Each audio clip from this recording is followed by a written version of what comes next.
आज कई महत्वपूर्ण खबरें आपको दिखाने जा रहा हूं। खबर पहली यह है कि जिस तरीके से एक एक जगह आप लगातार देख रहे होंगे कि तुम बांग्लादेशी हो, तुम रोहिंग्या हो, ये करते हुए क्या क्या तमाशे किए जा रहे हैं, किसी छिपे नहीं है।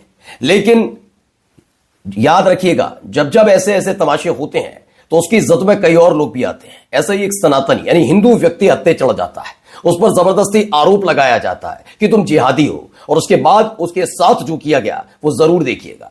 खबर यही नहीं, इसके अलावा भी कई और महत्वपूर्ण खबरें आज आपको दिखाऊंगा कि जैसा हुआ मध्य प्रदेश के अंदर, आपने देखा कि कितने बच्चे इंदौर के अंदर, कितने लोग, उनकी जान भी चली गई दूषित पानी पीने से।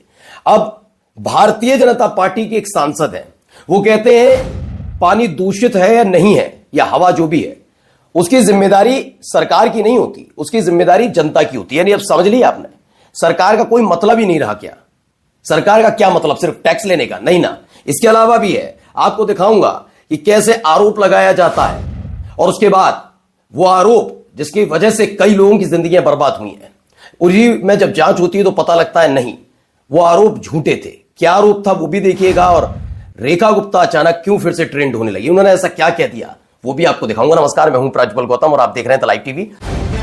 द लाइव टीवी, सच सबसे आगे। सबसे पहले शुरुआत इस खबर से, खुलासा। फर्स्ट, जिहादी की शंका में सनातनी को पीटते हुए थाने ले गए। हकीकत, मुस्लिम नहीं हिंदू निकला युवती का दोस्त। युवक हरियाणा का निवासी है, उसे बेरहमी से पीटा जाता है और पीटते उसे ले जाते हैं। आपको याद होगा, इससे पहले भी आपने घटनाएं देखी कि यहां बुलडोजर चल रहा है, वहां बुलडोजर चल रहा है। बुलडोजर वाली कार्रवाई पे बड़े खुश हुआ करते थे लोग कि वाह वाह, लेकिन जब बुलडोजर का मुंह उनकी तरफ घूमा जहां जश्न मनाया जाता था, तो उनको याद आया कि बुलडोजर न्याय का प्रतीक नहीं है। ऐसा ही इस मामले में है। जिन लोगों को यह लगता है कि ये मुसलमान पिट रहा है, उसके साथ ये हो रहा है, फलाने के साथ ये हो रहा है, ढिकाने के साथ ये हो रहा है, क्या मजा आ रहा है ना। ऑफ कैमरा आप कभी भी पूछिएगा, ऑन कैमरा कहने लगे अब तो ये कह दिया जाता है खुल्लम खुल्ला कि भैया जो किया गया वो तो मुसलमान है ना, हिंदू राष्ट्र, ये एकता, तमाम बातें। और अब देखिए, इसकी इज्जत में अब हिंदू लोग भी आने लगे हैं। मेरठ वाले मामले से अगर थोड़ी सबक लिया जाता तो हो सकता था ऐसी चीजों को रोका जा सकता, जहां पर एक हिंदू लड़की अपने दोस्तों के साथ गई थी बर्थडे पार्टी में, और उसके बाद जो तमाशे हुए थे। अब देखिए, यहां पर भी वैसे ही कुछ तमाशा हुआ। बेरहमी से एमपी, ये मध्य प्रदेश में हुआ। जिहादियों को शंका में सनातनी को पीटते हुए थाने ले गए। एक हिंदूवादी का अखबार है, हालांकि मुसलमानों की पिटाई का जश्न मनाता है, लेकिन इस खबर को पढ़िए तो ये कानून व्यवस्था पर सवाल खड़े कर रहा है। क्यों? क्योंकि जिहादी के शक में एक युवक पीट दिया गया। जिहादी क्या होता है? क्या जिहादी मतलब? मुसलमान के लिए खुल्लम खुल्ला ये शब्द भी लिखे जाते हैं, आप अंदाजा लगाइए। अब आते हैं जरा खबर दूसरी। बीजेपी के एक एमपी हैं ज्ञानेश्वर पाटिल, उन्होंने कहा चीफ मिनिस्टर लगातार मॉनिटरिंग कर रहे हैं जो अनफॉर्चुनेट सिचुएशन बनी, यानी कि दुर्भाग्यपूर्ण घटना पर, लेकिन उसके लिए उन्होंने कहा कि action was being taken against those responsible. लेकिन बीजेपी के एमपी ने यह भी कह दिया कि जो साफ पानी है उसकी जिम्मेदारी पीपल्स की, यानी लोगों की जिम्मेदारी है, रिस्पॉन्सिबिलिटी है। इन सब के बीच जब इंदौर के अंदर दूषित पानी पीने से कितने लोगों की जान चली गई और कितने बीमार है, अभी जिंदगी मौत से जूझ रहे हैं, इन सब पर भी अभी भी एक ज्ञान दिया जा रहा है कि ये जो जिम्मेदारी है, दरअसल ये जिम्मेदारी है खुद जनता की, कि वो साफ पानी की बात करे। साफ पानी उसको फिल्टर करना है, उसको ही पीना है, उसको ही करना है, तो सब वही। तो सरकार का क्या मतलब रह जाएगा फिर? अब एक और खबर जिससे कई लोग पीड़ित भी हुए। होमगार्ड जवानों के एसडीएम पर लगाए अभद्रता और उत्पीड़न के आरोप जांच में झूठे पाए गए। हुआ क्या? द प्रिंट की यह खबर है। पहले खबर आप समझिए इसमें क्या लिखा हुआ है। ये तीनों होमगार्ड हैं बहराइच के। बहराइच है, इनके नाम है रमाकांत मिश्रा, राजाराम शुक्ला और राम कुमार तिवारी, यानी ब्राह्मण। इन तीनों का आरोप है कि एसडीएम ने इन्हें जाति सूचक गाली दी, तहसील में दौड़ भी लगवाई। होमगार्ड के मुताबिक एसडीएम ने कहा जो भी है पंडित हो जूते से मारूंगा। हालांकि जांच में तीनों होमगार्ड झूठे साबित हो गए। तीनों गरीब हैं, इसलिए एसडीएम साहब का कुछ नहीं होगा, यह कहा जा रहा है। फिलहाल इनके साथ क्या किया गया, क्या नहीं किया गया अंदर खाने, अब आप सोचिए। हाल ही में आपने ब्राह्मण एकता वाली बैठक देखी थी, जब एमएलए और एमएलसी बीजेपी के बैठे थे, उन्होंने बैठकर बैठक कर ली थी, उस पर आग बबूला हो गई थी बीजेपी।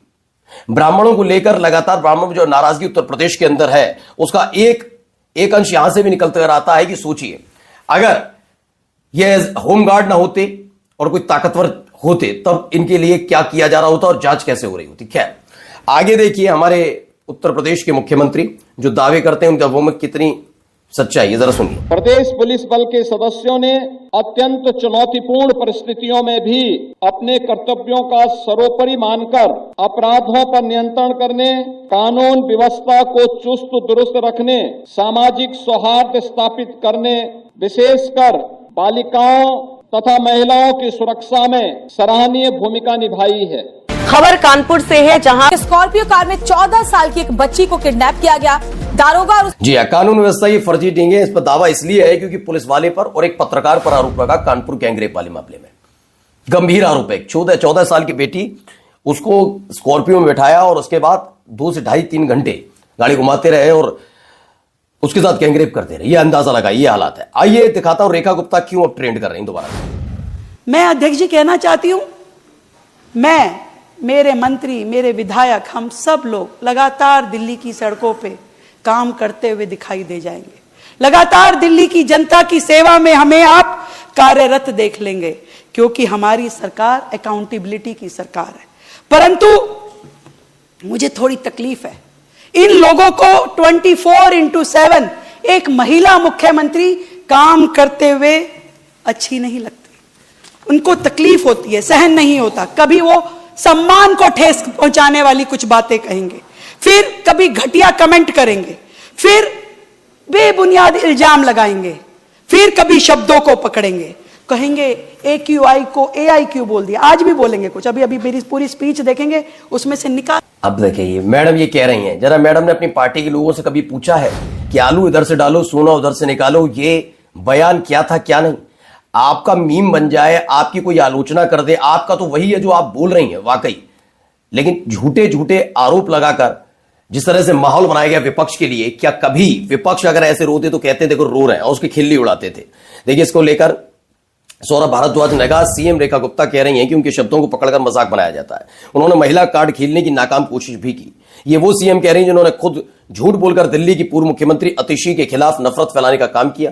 2 दिन से झूठ प्रचारित करने के लिए एक महिला के खिलाफ धरने प्रदर्शन कराए जा रहे हैं। भाजपा भद्दे भद्दे पोस्टर चला रही है कि अतिशी जी के लिए भाजपा, कपिल मिश्रा, मनजिंदर सिरसा और रेखा गुप्ता ने सोचा कि अतिशी जी भी एक महिला है। जवाब तो सबको देना होगा ना। मसला एक साइड का नहीं है, सारी साइड का मसला यही है। आइए यहां पर देखिए क्या हुआ। देखिए ये बुलडोजर लेकर आए थे, लेकिन महिलाएं इस बुलडोजर के सामने खड़ी हो गई और उसके बाद क्या हुआ देखिए, बुलडोजर लेकर भागना पड़ा। घर गिराने की कवायद लगातार जारी थी, तो इन सब के बीच महिलाएं भिड़ गई। ये दावा किया जा रहा है, ये खबर देखिए, छोटे छोटे बच्चे भी बुलडोजर को खदेड़ रहे हैं। ये बिहार से निकली हुई तस्वीर है। बिहार में महिलाओं ने बुलडोजर को वापस भगाया है। ये अपने आप में खबर बड़ी पेचीदा नजर आती है, क्योंकि ऐसे वक्त में जब लगातार एक के बाद एक इस तरह की स्थितियां निकलकर सामने आए, जहां पर घर गिराने का काम पहले हो रहा है। मैंने कहा ना, जहां जहां बीजेपी की सरकार है वहां आप इनसे कभी पूछिए क्या किया, तो कहते हैं बुलडोजर वाली कार्रवाई। घर कितने दिए वो नहीं बताना है, पहले बताना है हमने घर कितने गिराए।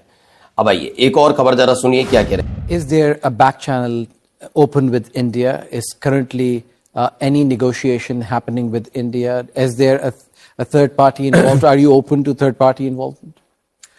Well, we don't mind, but India has categorically been stating it's bilateral, so we don't mind bilateral. But the dialogues have to be comprehensive. It will have. Contrary to the fake narrative pushed by Rahul Gandhi and the opposition ecosystem, Pakistan's foreign minister है Ishaq Dar has himself admitted that India categorically reject any third party mediation during Operation Sindoor। ये कह रहे हैं। इस पर सुप्रिया श्रीनाथ कहती हैं, डूबते को तिनके का सारा, भारत विरोधी बीजेपी को पाकिस्तान का सारा। मतलब हम बात वो मानेंगे अगर पाकिस्तान का कोई विदेश मंत्री हमारे देश के विपक्ष के बारे में बोले तो वो सच बोल रहा होगा, लेकिन वही बात अगर मोदी साहब के बारे में, हमारे देश की सरकार के बारे में कोई पाकिस्तान बोल देगा तो वो झूठ होगा। क्यों आप अपने देश के प्रधानमंत्री पर विश्वास नहीं करते? मैं आज बीजेपी के साथ खड़ा हूं इसमें, बिल्कुल राहुल गांधी ने किया होगा, ये सब किया होगा, ठीक है, लेकिन डोनाल्ड ट्रंप वाला मामला, उस पर भी बोल दीजिए। उस पर तब तक नहीं बोलेंगे जब तक वहां से कोई ऐसा जवाब ना आए जिसमें ये कहा जाए कि वहां का विपक्ष कुछ कर रहा है हमारे देश का। तब तक अमेरिका की बात पर हम चुप्पी भी साधे रहेंगे और झूठा साबित करते रहेंगे इकोसिस्टम के जरिए। पाकिस्तान की जरूरत पड़ रही है आज आपको अपने आप को नैतिकता साबित करने के लिए। और जरा इस खबर को देखिए, बहुत बड़ी खबर है ये। Student set on fire outside UP college by fellow mates. बताइए, उसके अपने दोस्तों ने उसको आग के हवाले कर दिया। नाम क्या है? Farad Ali. Set on fire outside Hindu college Moradabad allegedly by college mates Arush Singh and Deepak Kumar, are we talking about this, or was we normalized this as well?